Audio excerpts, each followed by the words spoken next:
And that means a very warm welcome. We have had a lot of interest in the event. Unfortunately, also some couldn't get in, but we will, and that is what I would like to say. We will register the event. We will share the presentations afterwards on my blog, so that also those who couldn't make it can have a look.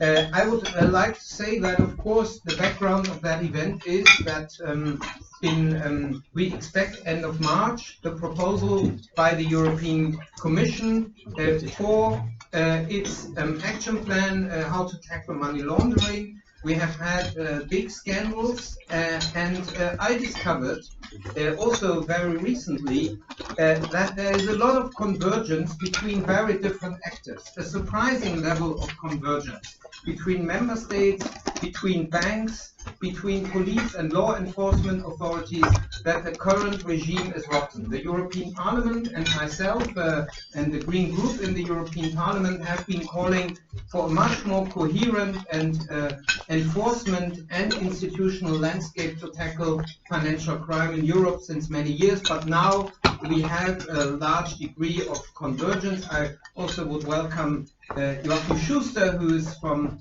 good colleague in the Economic Monetary Affairs Committee for the Social Democrats, and of course, Madame, my pronunciation, Paluna, yeah. So, from the European Commission, who has also joined us, who is working exactly on what we will all be talking about. We would now start. Of course, we start with the police. This is a particular honor. Sebastian Fiedler is leading the trade union of the criminal police in Germany, and it was a real pleasure for me to pass him through security checks in the morning as organizing demonstrations, which I did, of course, as a young environmental activist. I so often had to ask police, not the criminal police, to pass through security checks. This time it was the other way around. I'm really curious what you will be sharing with us, Sebastian, and please present your ideas. What is wrong with the money laundering regime in Europe and what has to change? Please. Thank you very much for the invitation and for the warm welcome. I only have a few points, so maybe we can discuss afterwards. This is just the agenda. I can send you the text afterwards if you're interested. So let me begin with the role of the European Commission itself. It should be, let me put it that way, the guardian of the treaties, but I would say it does not carry out its task. To be more precise, it cannot carry out its task because it does not have the necessary resources. Above all, not enough staff. The truth is that the Commission is forced to take a passive role due to its insufficient resources. One of the most striking examples was the case of Cyprus. We all remember maybe in about 2012, 2013, Cyprus was asking for financial aid, and in a study carried out in 2012, the German Federal Intelligence Agency estimated that more or less 26 billion euro from Russia was in Cypriot accounts. More or less 80 Russian oligarchs had assumed Cypriot citizenships, golden visa. The money laundering regulations were about full. As I recall, one of the examples at that time was a very poor business register. In this case, it was the political motor of the now discussed transparency register. But at that time, the European Commission was unable to respond seriously to the public reporting because it had no knowledge whether Cyprus was correctly applying the money laundering directive or not. So the Commission first had to send an auditing firm to Cyprus to get a picture of the anti-money laundering measures there.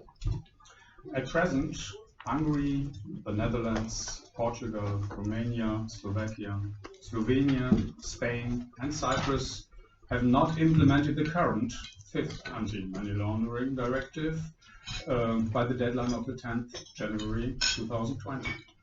Germany would also have to appear on this list because we do not have a truly functional financial intelligence unit, as many of you know, for about 2.5 years now. Infringement proceedings are currently underway against 17 member states regarding the fourth anti-money laundering directive, which should have been implemented by June 2017. My conclusion is as simple as it is tough. The European Union has letting its member states play games in the fight against money laundering for many years. It accepts the fact that several hundred billion euros of criminal proceeds are laundered in the EU every year. The European Commission must therefore be massively strengthened in the performance of its task. It must assume the task of advising and supervising the member states. Maybe one of the questions is, should Olaf take additional tasks with additional staff, or who can do this for all of the member states? There are a lot of other issues to be discussed. Many of them are raised by the Commission itself. Some of the finance ministers, I think 6 of them, have made their own proposals. But there are other demands come from the experts. So let me talk about afterwards about the question, should we replace the directive by a regulation, for example. We should talk about a new financial supervisory agency. Is it necessary or not? I'm very uncertain. So far, I have not fully understand what tasks this new authority, new agency could manage. Do we really need another authority? Are we only focusing on the financial sector and not really talking very much about the non-financial sector, but it's highly relevant? What about the interlink between the activities of the already existing agencies? Europol, for example, collects information from suspicious transaction reports already. It's called SUSTRANS. We should use and expand this expertise, I think. And maybe, what about European Financial Intelligence Unit? It's also discussed. So let me put it as short as possible. In most of the member states, the number of suspicious activity reports, suspicious transaction reports is increasing. The largest part comes from the financial industry. In Germany, the proportion is traditionally around 98% of all the reports. The assessment and analysis of these reports is carried out by very different financial intelligence units. We have administrative, police, hybrid views, but we can put it the other way around. In what cases is a view very successful? In my point of view, it is very successful when the amount of crimes they detect is as high as possible. Furthermore, the confiscated funds should be as high as possible. And under these conditions, there is a lot to be said for administrative views not being among the most successful. We urgently need a scientific study of these interrelationships. Perhaps there is one, and I'm not aware of it. I don't know. In the next step, it would be wise to agree on a comparable criteria for which a suspicion report must be made. If we were to succeed, we should agree on a uniform organizational model. In any case, we need an annual anti-money laundering report to the European Parliament. We need a regular debate in the European Parliament how to fight against money laundering. Without money laundering, there would be no organized crime, no corruption, no drug trafficking, no human trafficking, no arms trafficking, much more. You see what I'm getting at. Of course, we would be slightly more favorable situation if we had a regulation and not a directive. The last point for now would be, I want to talk about cash.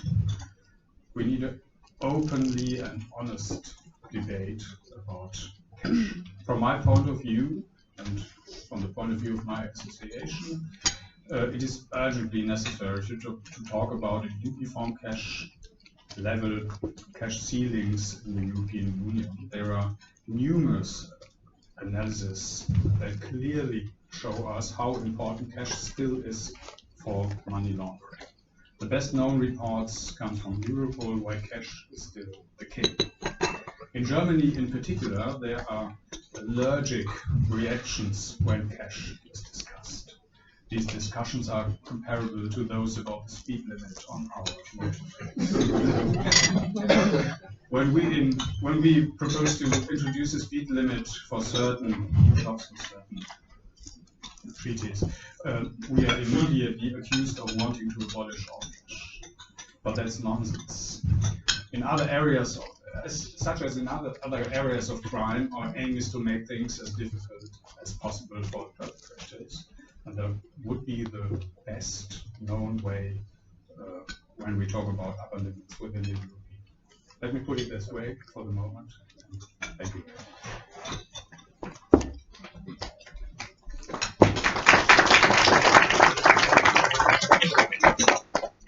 Thank you, Sebastian. Now I would like to present Wim. The pronunciation of your surname, I'm uncertain. You can certainly help. Yeah, it's Mijs. Yeah, this is really difficult, as I feared that. Always my Dutch colleagues make fun of me when I try to pronounce anything. So I'm honored to have you here. Thank you, Sebastian. Thank you now for the European Banking Federation. You have been doing systematic work on the matter.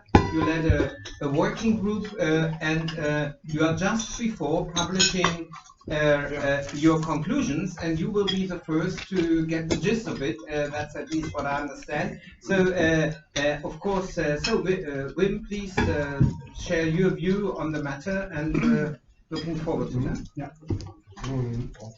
Please. Thank you very much, Sven, and good morning. Indeed, tomorrow I have my board in which I hope to get this report finally approved.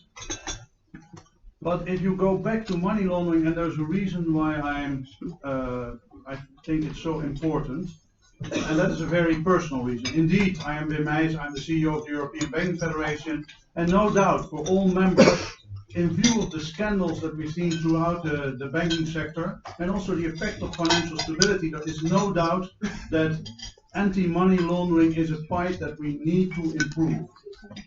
But my personal connection is that as a lawyer at ABN AMRO Bank, I was closely involved with the implementation and responsible for the anti-money laundering policy in the 1990s. At this time, I worked with Amsterdam policemen from the center of Amsterdam, and that changed my life. Because they would take you out on the street of Amsterdam and show you the actual crime. They would give you a totally new view to look at the city. They would literally point out where people were laundering money at that time, that led to heroin abuse. They would show you the houses where heroin addicts would live and what an effect it had. They would show you the palaces of people that were clearly involved in child trafficking. And all these things, and so that changed. And so indeed, when the scandal struck, for me, it was essential that we play a role in this, because if you look at what we've done now in Europe, our intentions are good and the effects are useless. Because if you look at the European Union and at the fragmentation of our efforts, it is indeed true that Europe offers great opportunities for those who want to launder money. So why is this? because of fragmentation and lack of data exchange and insufficient efficient resourcing of our law enforcement, and in insufficient places where all these data come together. Of course, Sven asks for this breakfast a typical green question. Who is infringing European law and why? And indeed, if I come to that, the first thing to do is, of course, the legislation is there, but it is not properly, implemented. The infringement cases say all, as the other speaker said. So the first thing to do in the first question of Sven is to implement properly AMLD 3, 4 and 5. But still that won't help.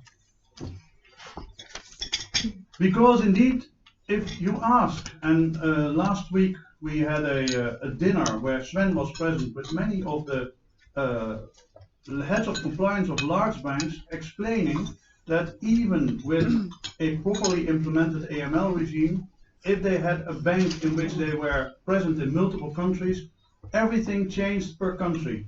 Their reports changed, who to report to, and the templates changed. So the first thing we need to do is harmonize these templates. So indeed, I'm very happy that Raluca Pruna is here and is working on a regulation. It's the first thing we need to do. We need to take out, if we want to combat fragmentation, we need to take out the implementation differences by a regulation. But then still we're not there. Because again, if you look at it, at the system, and banks will tell you that they are producing hundreds and hundreds of thousands of suspicious activity reports. And where are they going? Because what I see now, and I think this is a very understandable but wrong activity, because fighting crime has gone from fighting the criminal networks that undermine our society to a compliance issue. You see that many banks and many institutions report defensively. That leads to a huge amount of suspicious activity reports that are then fed into the financial intelligence units in the countries who do not have the capacity. It is literally as if we are delivering every week a haystack and say to the police, now please find the needle. And this every week again. So this is stacking up. So in my view, we need to be more efficient in what we deliver by closely working together. I am Dutch, so I am a big believer in public-private partnerships, because in my view, we're not talking about public versus private, we're talking about criminal networks undermining our society, so everybody has the duty to cooperate. But we need to make this more efficient. Then another interesting fact is one of my colleagues is at this time 2 weeks doing an internship at transaction reporting in one of the big banks in Europe.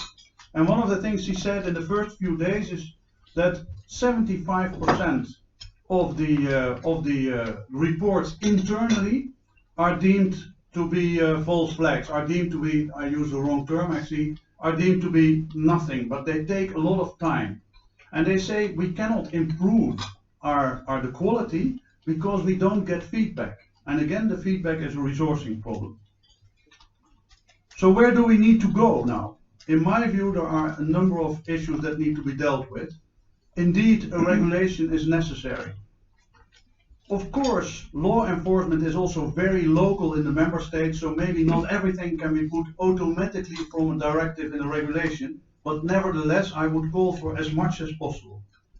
Secondly, there is no doubt, if we look at the scandals in Europe, most notably the Russian laundromat that led to the bankruptcy of the Latvian bank and big problems in other banks, there is an issue with financial stability, so we need to look at supervision as well.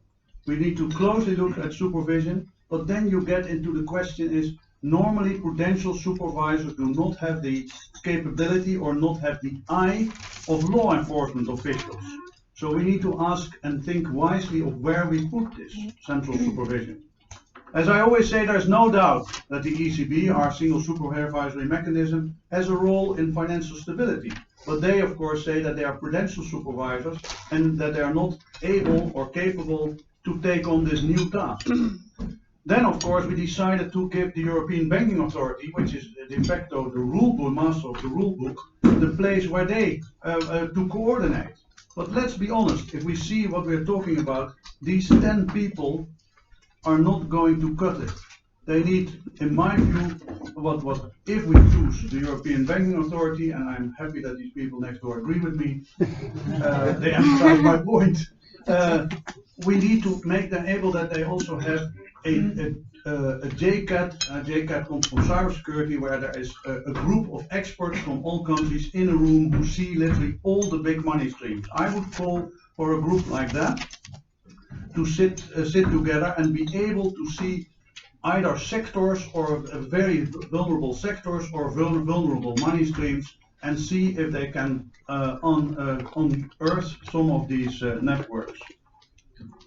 I think that a separate entity, which I personally would like, is impossible now due to constraints in the budget and also possibly because of subsidiarity and the feelings in some member states. In the end, that is where we need to go. But we also need to strengthen Europol, in my view, because FIUNet is essential in the exchange of information. And FIUNet, of course, needs to be aligned with the General Data Protection Regulation. And this, at this moment, is being debated. So it is essential that we look at the mandate of Europol and that there is one place, a law enforcement place, where the jigsaw is made one. And then finally, I look at the future. Because indeed, part is cash, and indeed, if you have a law enforcement eye, I suggest that you sit for a day in front of a luxury shop, like Louis Vuitton or any else, and you see how much is still bought there with cash. And if you know the brand Louis Vuitton, you know that you need lots of cash. And interestingly, if you ask the shopkeepers afterwards, they know perfectly well if this is somebody who is either Angelina Jolie, who always pays cash for a Louis Vuitton bag, or a criminal who would like to use the bag to launder his money. So there is certainly something there. As there is with accountants, lawyers, notary publics. As I said, it is essential that all of us are gatekeepers in the fight to keep our system and our society clean. But looking forward, indeed, if it moves from cash to bitcoins and other ways, if we do not have a hard look at new cryptocurrencies, we will just move the problem and it will move away from cash into cryptocurrency. So we need to look at that as well. And there are other problems as well if we look at technology, because as consumers, of course, we are happy with instant payments. There is no reason why payments should take longer than a second. There is one reason, law enforcement, because if you look at money laundering, it becomes harder and more difficult to trail money because it's just faster. The transaction time is faster, so your window to intervene is shorter. And if you talk about sanctions, the moment you make a payment, as you all know, you are infringing the law. So we need to look at the ways in which we deal maybe with smart algorithms on how to deal with that. So in short, the law should not be infringed. Member states should implement the directives as they are meant, and banks should abide the law. And I know they are doing their best. But that doesn't help us. We need clear supervision, we need data exchange, and we need to stop the fragmentation. Because the fragmentation is what makes Europe paradise for criminals. Thank you.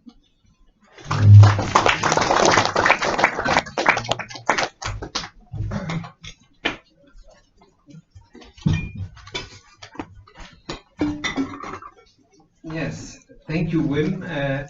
We have, of course, seen the irony in all this, and that is pretty evident, of course. And I have to say that it is great that that banks and the private wing of banks takes now the lead, working on the consequences of the failures which we have seen, which the Commission has documented with very interesting case studies, even if they don't contain names. They are really worth reading in order to see why we are all here. And but of course, and I agree fully with this, there's not only banks. It is a much larger issue, And the reason, this is also the reason why we have to discuss this far beyond this. So I would like to present 10 proposals, what I believe should happen. You have it here, and you have the short version on screen. So first, and this has been said by the colleagues, is we have to prioritize the infringement procedures for the non-application of EU rules. And what I mean with this is not only comparing whether the text of the directive has been transposed, so whether people were able to transpose it properly, but whether it is implemented on the ground. And I have been trying for more than a year to get the Commission to open the infringement procedure Sebastian Fiedler has been calling for on the non-application of the AML3 rules, which is now 13 years old, to have a well-resourced FIU in Germany, which is actually able to do its task. And the Commission has so far not opened the infringement procedures. They have not even opened infringement procedures on the most prominent cases like Malta and Cyprus because of the non-implementation of the law. All the infringement procedures which are proudly listed are only against countries which have not properly transposed the legislation. But what we need is the actual implementation. Now the Commission has put all member states to an equal testing, which they haven't done, are not doing themselves, but they have commissioned the Council of Europe to do this. The budget for this is, I'm open to correction, 700,000 euros. This is nothing. 700,000 euros to control the real implementation of money laundering legislation in 27 member states. This is not serious. So financial criminals will laugh about these figures. If you divide 700,000 by 27, you get the figure. It's a joke. And what is so this has been topped up by a bit of money from the EU Council, but it doesn't make it so by the Council of Europe. That doesn't make it much better. So basically, we are still not serious in controlling where EU law is actually implemented and where it isn't. We are not serious in opening infringement cases, and where the documentation is there. I call on the Commission to open these infringement procedures immediately, rather than making a research operation out of the whole thing. So we have too many cases where the evidence is there, and therefore there is no delay. What annoys me even most is that originally in this investigation cycle of the Council of Europe, commissioned by the European Commission, first it was projected that Germany would be one of the first countries to look at because of the open issues. Then there was a call by the German authorities, and now the date for the investigation of Germany has been shifted from middle of this year to middle of next year. I find that really bad governance. So when the German government doesn't want to be looked at now, they get a 1-year delay so that the results of this study will be 1 year later than originally foreseen.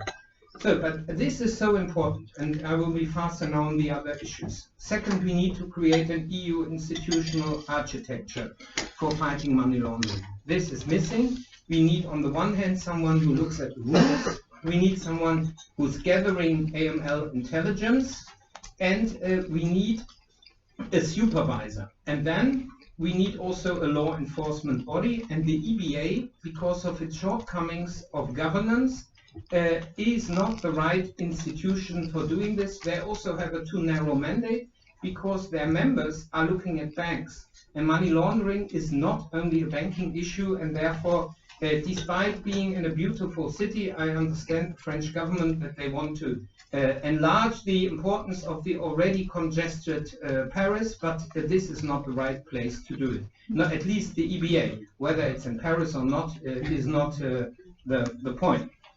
Third, we need an effective oversight over all obliged entities. So this means we need for each obliged entity under money laundering rules a real supervisor who is independent. Too many of those who are obliged do not have an independent supervisor. So de facto, for instance, in many countries, also in Switzerland, as I see here, we have, like in Germany, for instance, lawyers are basically self-supervising by their chambers, and we need public supervisors for all of them, and that has to be done in this often quoted European regulation. We need, that has been said already, effective harmonization of the implementation of anti-money laundering rules, and this is why we need a regulation for at least all the key issues. One of the important issues is harmonized customer due diligence measures in all the member states. 5, we need to ensure that the beneficial ownership registers are of high quality and interconnected. This means the information on beneficial ownership has to be available. It has to be high quality. There have to be effective sanctions when you do not put your information correctly into the system. And we need this not only as we have it now for companies, we have to ensure that this also functions for real estate, because we see a move from the laundering of money because of the increased activities of banks. We see more and more happening in real estate, and there has to be a response to this. 6, we need to end the misuse of strawmen. What we have at the moment is the possibility, if it proves difficult to find the beneficial owner, even if there is someone, you can put in a director. So this is for trust and companies, and this option has to end. Every business relationship of an obliged entity with someone where you cannot establish the beneficial owner has to be ended. Therefore, we need to end this use of strawmen. 7, has already been said, we need an EU framework for cryptocurrencies.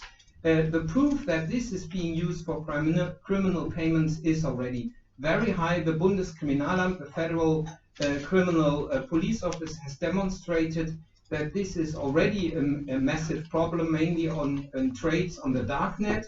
And this means we need measures to break down the anonymity in this payment. There have to be equal rules. So when banks have to know their customers, it's not acceptable that there's a new payment system outside of Know Your Customer. And also, and I agree with this, and I know it's controversial, I think there have to be cash limits.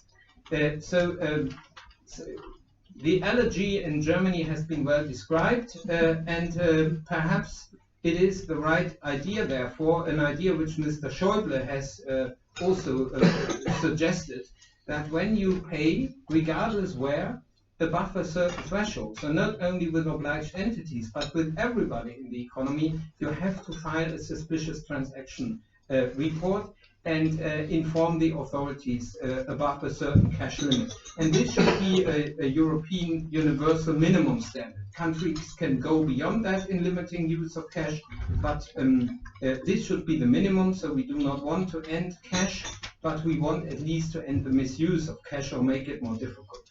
8, no sale of citizenships and visa.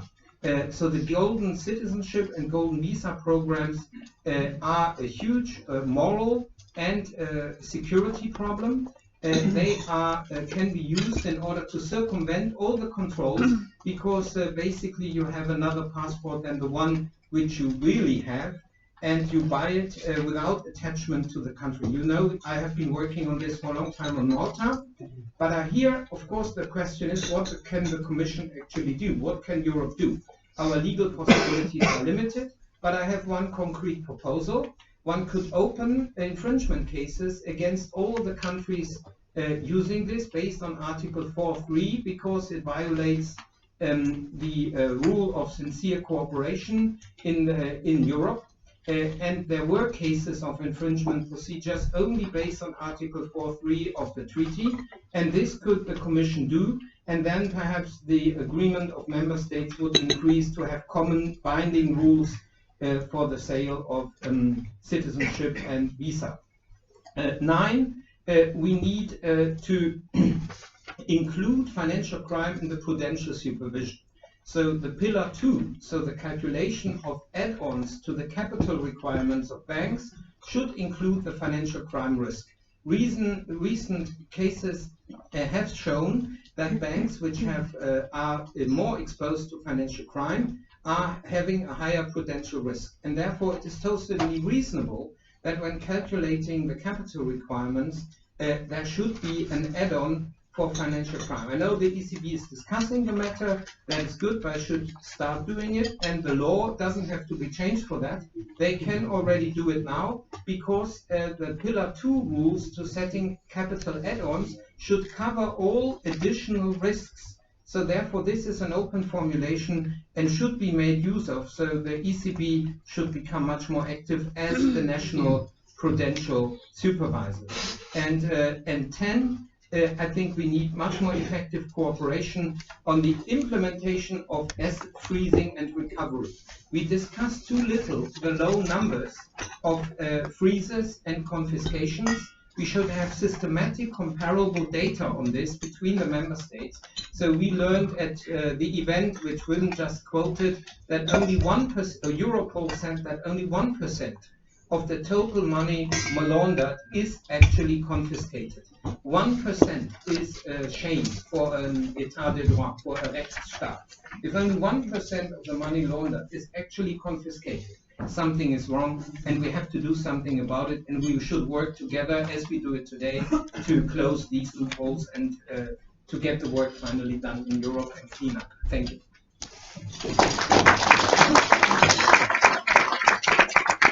Now it's your turn. We have a microphone, and of course, I'm looking forward to your questions. So please say clearly to whom you want to direct your comment or question. And yeah, don't be shy. Yeah. And please say shortly who you are. Hiya, my name is Sanavas and I am from S&P. I have a question for Mr. Fiedler, because Mr. Mijs before he talked about how banks almost over-reporting suspicious activity, and it feels like a haystack that the authorities have to look through to find the actual money launderers. I'd just like to have your view on, how is this problem impacting you, and how do we solve it? Let's try first with a short, precise thank you for these questions and equal answers, and then we get on in an efficient way. Please. I would put it in another way. The FIUs functional different. So they work very different, they analyze very different, they have different means to analyze, they have different access to our criminal data, for example, and so the success is very different from my point of view. In Germany, it's very easy, the function is nearly zero. Only the very urgent cases are followed to the investigation authorities now, and we have a huge amount of data which cannot be worked on. It does not function, and we warned the parliament before that. And this is different in every member state, and that's the main problem, I think. So I don't know how a bank which has to work in several European countries can cope to these different financial intelligence units. But my main point is, most of that we really don't know, and we really don't discuss openly, and we don't discuss that in the parliament.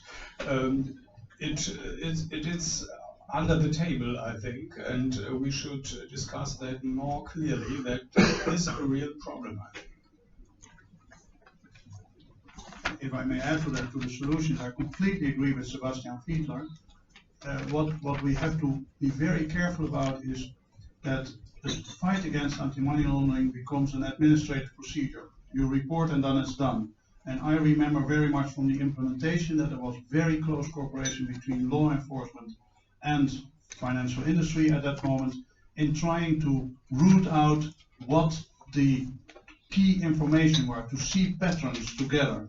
And in my view, what should be delivered, the quality of what should be delivered to the FIU needs to be higher, and maybe one of the solutions would be to exchange some information and feedback, but there is no doubt that the FIUs are also under-resourced.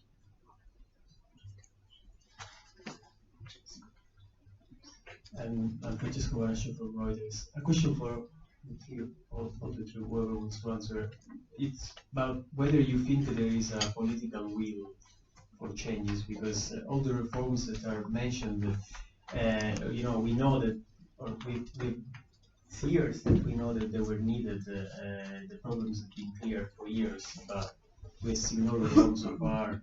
We are hearing from the Commission that we will need to wait another year at least before some proposals could be made. And the very person in charge of the process, Dombrovskis, is the same person that has attracted in Latvia all the money from Cyprus, the Russian money from Cyprus. Is the same person that has created the condition for the APLD collapse. So, is the right person at the right place? And is there political will to change?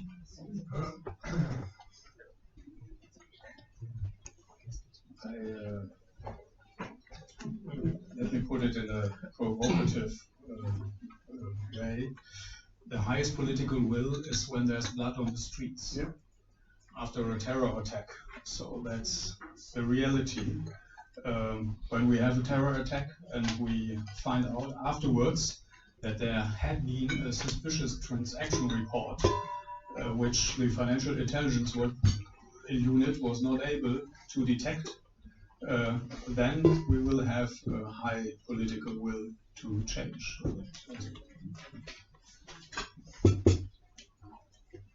My answer is similar, but not exactly the same. For me, the political man, as they say in Europe, never wastes a good crisis, because that's when Europe moves forward.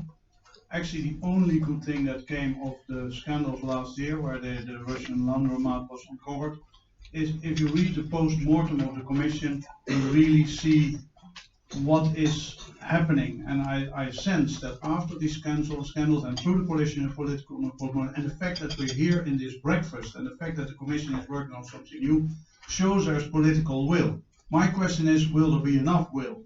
Because if you look at the people here in this breakfast, I have no doubt. But I am very interested in what happens when the new proposals go into council, and if they then come out going in full, healthy and fat, and coming out thin and skinny.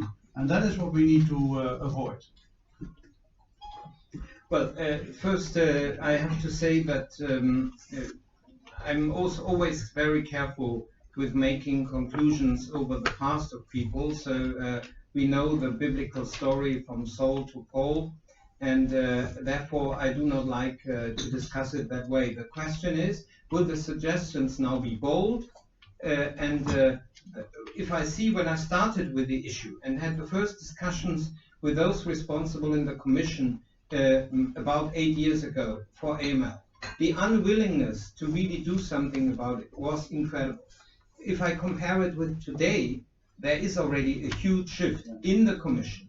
And there's a huge shift also in the member states. So when you read the conclusion of ECOFIN on the matter and compare this with the behavior when we negotiated AMLD 4 and 5, there is a change. And also in the Parliament, we have now a cross-party pressure, where I remember, well, it was not long ago that it was a subject only for the center-left, and when it came to the more radical ideas, it was more a green-left thing.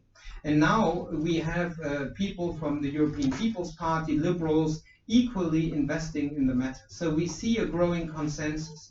But the only thing, and I have to say that I really do not understand, is the hesitation to open infringement cases. This is really what harms the reputation of the Commission in this regard. I will keep saying it, and they know the story. I have seen Juncker twice personally on the matter. It has not changed anything. So now we will see the same with Dombrovskis, whether he is ready to set the flags. I would say also here, of course, as always, the Commission is always invited to take the initiative and speak, but that is normal in EU institutions. Yeah, but please. So I'm rather optimistic, but I'm always rather optimistic. It's my general attitude. Even if I'm quite nasty, I'm in the end always optimistic. It's my character. Yeah. Hello, I'm I'm Miguel. I work for the S&D group in the Econ team. And I have a question for Mr. Fiedler. Because we talk about in the parliament, criticize a lot the lack of cooperation, and we know that this is an issue between FIUs. And to me, I think a crucial issue is the question of trust, which is something that you can't really legislate on. It's something that is built and created over time. So I wanted to ask you if you feel that there has been progress on this, and what are the main obstacles. And because I remember last year the Commission took a good initiative of proposing a directive on enhancing exchange of financial information, and I think the outcome was not very good in the end. I think the Council really watered down the proposal. There doesn't seem to be even agreement on where they have the duty to cooperate. So it's always seemed to be voluntary. And my information is that it's actually national FIUs that are very reluctant to do it. So my question to you, very bluntly, is: do you trust the Maltese FIU to send them information? And not to, obviously, I referenced the Maltese FIU because there has been a breach in law procedure, and we know what's happening. But it could be any other. And just very shortly, just a general comment as well on the proposal. I think what's urgent in this time that we are thinking what we're going to do in the future is to really reflect on data protection, because I see that it's a huge problem for stakeholders, and the obligations are contradictory in terms of what they have to do for anti-money laundering purposes and what they have to do in order to be compliant with the GDPR. And I think the Commission really needs to take a look at how we can ensure in the regulation or the directive that there's more legal certainty and specific guidelines for all stakeholders to be able to have a workable solution. And even here in the Parliament, I mean, the AML is split between Econ and the Libe committee. Yeah, and we have huge struggle on trying to harmonize this. So yeah.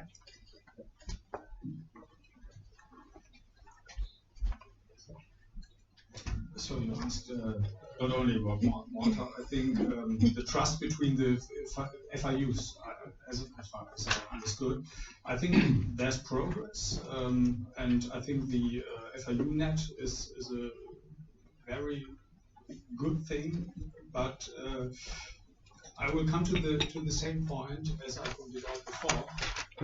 The better you harmonize the FIUs, the better you can trust each other. So when you have different authorities, maybe you don't know exactly what their needs are and so on. It is more difficult, I think. So put it more simple, the trust between police authorities, for example, is very high. It's very great. So maybe that is. I may also have a short comment on something else, because that is extremely important what you say, GDPR, privacy. Because we have the GDPR in Europe, and it is actually a great regulation that protects the privacy of citizens. But indeed, when it leads to the protection of criminal networks, something's wrong. And in my view, the GDPR gives the opportunity to do good law enforcement and exchange information.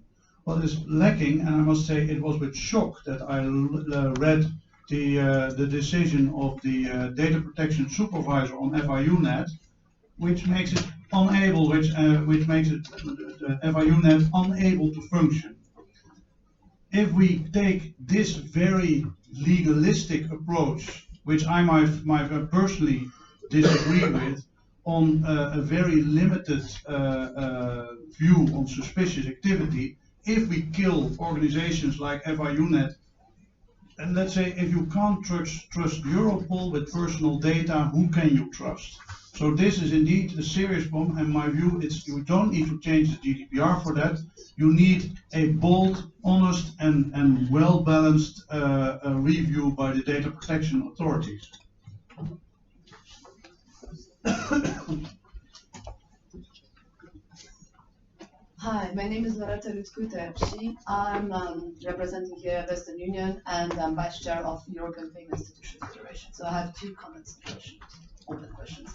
So first one, nobody mentioned it this morning, the use of technology and how technology could enable actually and facilitate the fight against money laundering.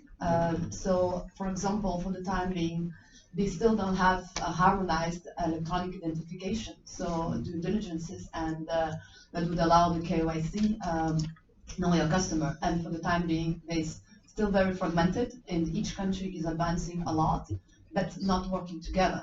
So that's something to food for thought. And the second one, also, as was mentioned today, so criminals don't have borders. And it's already good and definitely in favor of having the regulation and discussing to harmonizing this. And it's just also to think of that as they don't have borders, they don't have borders not only within the EU, but also on the larger sense. So maybe also to thinking how and to think not only the European level, but how can we improve the cooperation with third countries. As you're aware, probably, for example, in the US already, there's also the currently happening discussions on anti-money laundering review. So.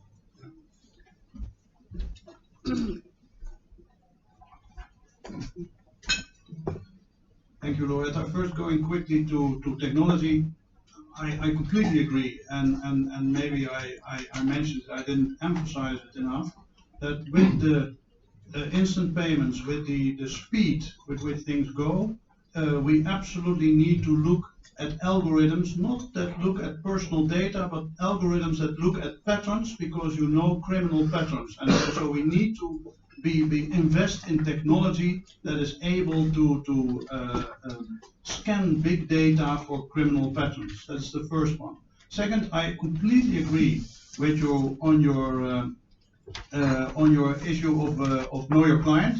I think that there are initiatives. There is in the Netherlands, for instance, this transaction reporting Netherlands system, where banks are creating, together with the Ministry of Justice, together with the Ministry of Finance, and together with the Dutch Central Bank, an off-premises identification and transaction monitoring system. If they get that done legally, if they get that done logistically, then I think that is an example to look at, because it's very interesting and it is a unified system to create a clear established identity. Then lastly, indeed, cooperation at international level, as you say, the biggest users of the single market are criminals, because they don't care about anything. International cooperation is important also because the United States go their own course, and there are a lot of other trends underlying. And what I find worrying, in my most cynical moment, I'm also an optimist, but sometimes I wake up as a cynicist, and then I say we already have a supervisor, it's called the United States of America, and this may not happen.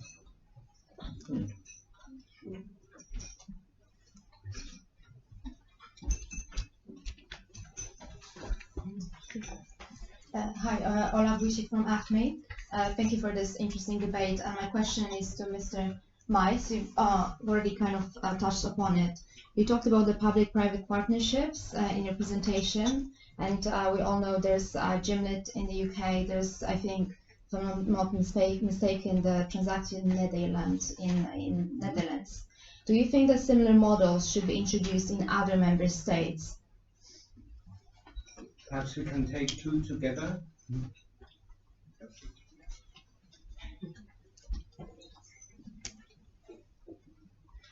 Yes, thanks. I'm speaking for the Association of German Banks. First of all, thanks for having the breakfast at this timely hour.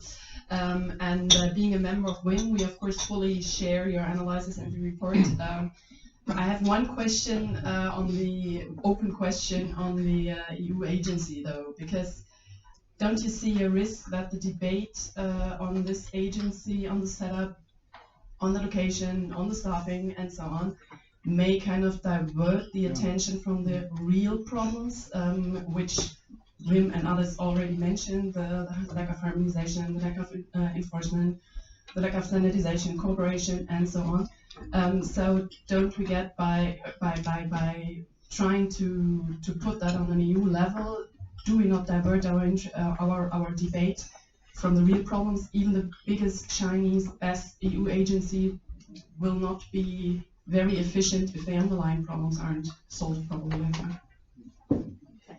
I think I have a third question, and then we. Andrew Laidlaw from the UK mission to the EU.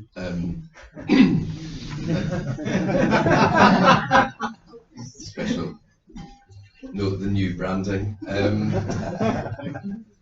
suppose a slightly different, thank you for the invitation first, slightly different take on things. I previously worked at the regulator in the UK, and one of the things we saw was sort of the more focus there is on preventing money laundering. There's sometimes, particularly in the banking sector, an issue around de-risking and certain sort of riskier groups of customers being off-boarded.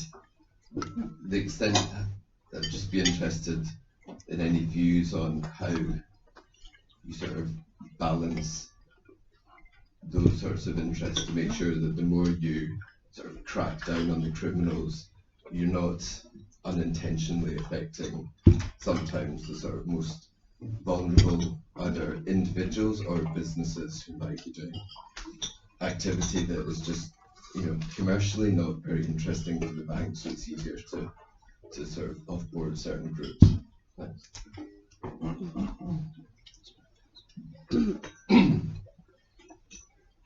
Two indeed very, very important and interesting questions, and I'm very grateful for it. First, on the models.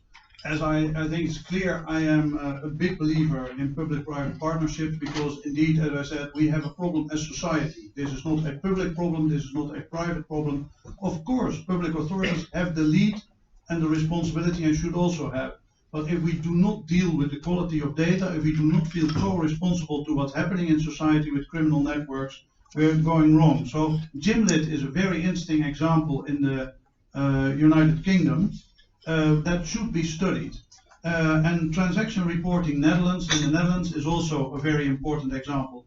Interestingly, what is the difference there between the two models is that Gimlet gets the chain together, gets the information and the stakeholders in the chain together once there is a suspicion activity report. And the Dutch example is looking at monitoring all transactions in the chain. So there is a difference in almost philosophical difference in the approach, which is interesting. But let's also mention Europol, AFIP. I must say I highly regard. We have a quite operational memorandum of understanding on the fight against cybercrime, and we're also part on their public-private partnership on in the fight against money laundering, and I'm incredibly happy with that cooperation. So for me, this is the way to do it. They should be transparent, properly supervised, and the end responsible is always with public authorities, but they do help. Then on the new supervisor, Uta, you saw that in my presentation. I mixed EBF position, which is very much looking within the, I would say, political possibilities, with my own wish list. If you ask me personally, I think you should have a new agency. But as I can see, you're very experienced in Europe. You know that it will be more about where it will come, in which capital, how many staff, and how much money, and not what it actually is doing. And I see that as a problem. Nevertheless, I think that it's interesting to strive for, because you need the law enforcement capability at the European level. But that's my personal opinion. More realistically, from the EBF position, I say let's build on what we already have. Let's look at the mandate of Europol on data exchange. Let's see if we can get some law enforcement let's help the European Banking Authority, even though I personally think it is the wrong place to deal with these things. But now the political will is there to put it. Let's see what we can do. And then finally, the de-risking question. Yes, this is a big problem. If the quality of data is not enough, if we are looking at quantity of data and not at quality, if we don't examine, that means that all banks are defensive. If you're a head of compliance officer, and you will always err on the safe side to sign off. And that may lead to the exclusion of money streams to support aid in war-torn territories. It may lead to people or groups being excluded. And in my only answer is this is a serious problem, but it can help if the quality of the data goes up and we try to work together so you get less, I would say, defensive activity reports. Because let's be honest, if you're nowadays head of compliance at the bank, you will literally err on the safe side, and that means that people get victims that should not be. Sorry for the long answer, Sven. No, it's fine.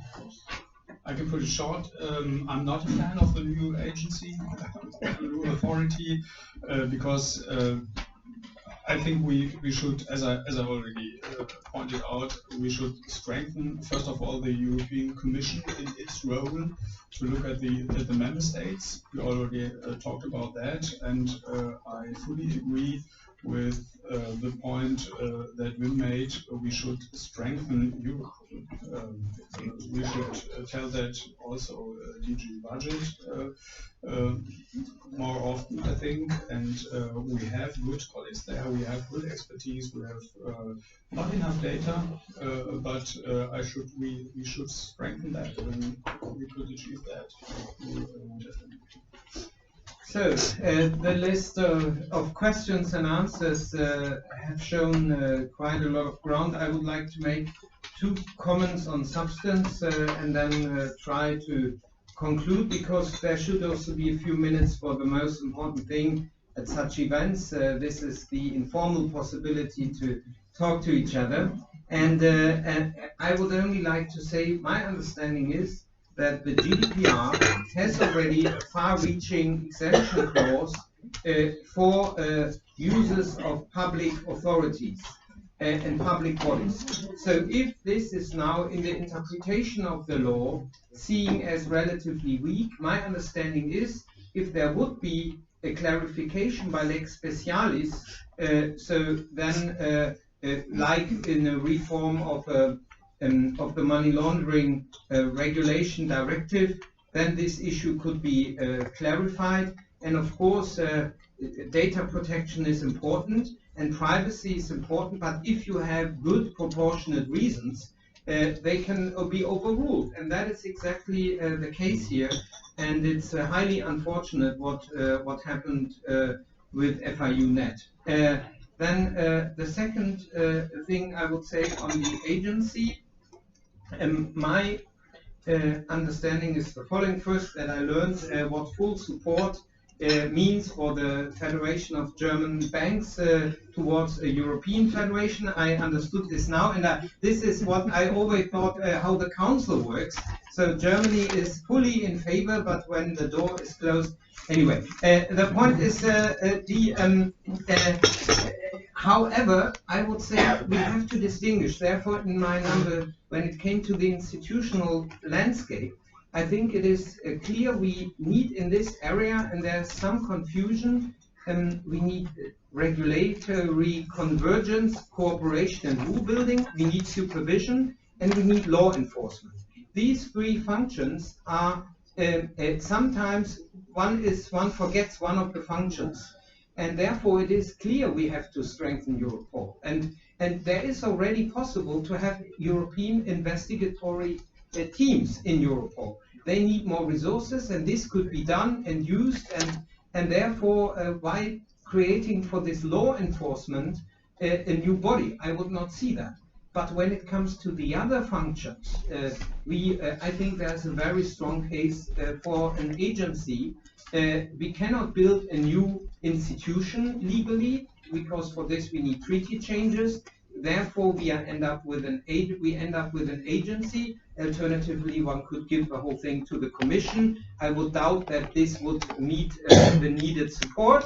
Therefore, we are probably with an agency, and no of the existing agencies is fit for purpose because they are all specialized in their mandates, and therefore this is good. We should not now kill this baby because the Council has given a positive support towards this idea. The Parliament has done so. So therefore it would now really be important that we get a proposal But, and there I'm agreeing with Ute, and that was why my number one, before discussing any new rules, institutions, the number one is enforcement of existing law. And this has to be priority number one. And one should not deprioritize law enforcement by only discussing new institutions and rules, because the most important things are all in AML3, and it's 13 years old, and therefore this is the number one priority. And in the same vein, I have to say that also in the tax area, we have, and fight against tax evasion cross-border, we have a very good institutional landscape, the Directive on Administrative Cooperation. And the Parliament has just decided to launch an implementation report on the effective implementation on the exchanges of information. And I'm happy to inform you that since yesterday it's clear that I will be the rapporteur for the Greens on the file, and I will be equally nasty when it comes to non-exchange of tax information between authorities. The Parliament will do its own implementation, will study and then have a part hearings, and there will be also then finally resolutions and so on, because I believe, and that is a cross-cutting issue, one important conclusion of 11 years here is law enforcement is absolutely critical in all areas of European law, and we have to devote much more resources also in the Parliament for holding member states, Commission, and also the obliged actors to account that they respect legislation. And so I'm looking forward to this, and any hints on the non-effective implementation of the DAC. My office is looking forward to this. My office has already worked overtime to make that breakfast here happen. They worked until late in the night yesterday, got up early in the morning. Therefore, they deserve a warm applause. And